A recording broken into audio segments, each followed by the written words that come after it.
Well, one songwriter put it this way: God still uses broken things. Yeah.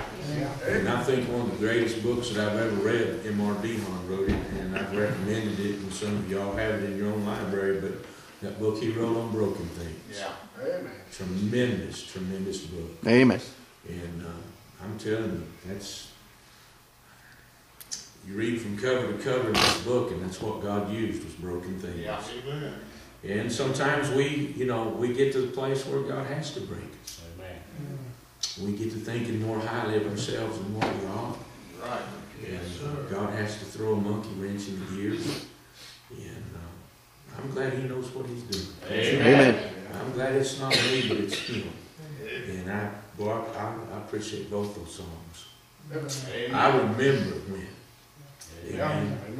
And I was, when I was mowing Friday, I had my MP3 player and my earphones and mowing up and down that hill.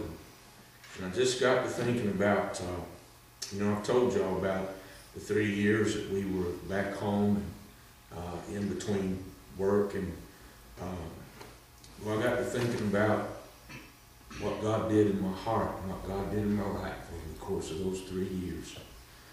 Got to thinking about when, I told you about when Nathan was just a little baby, and I'd get him out there.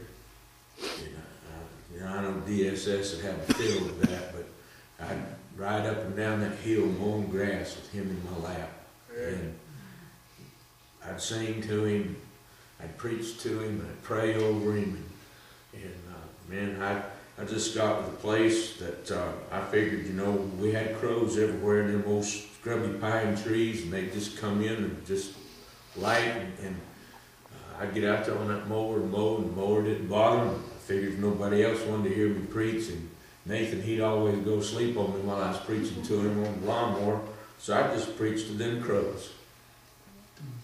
Just have a good time. Boy, I got to reminiscing about those things and times that God met with me and everything that God taught me over the course of those 3 years. Well, I was just so thankful. Amen. Amen. You may be here tonight and hear some words for you from the psalmist David. The psalmist said this. He said, "When my heart is overwhelmed, lead me to the rock that is higher than I." And we don't always understand everything, but I got news for you. God's not lost control of anything. Amen. And he knows exactly where you are tonight. And he knows exactly where I am tonight. And he knows what we're going through. And he's going to see us through.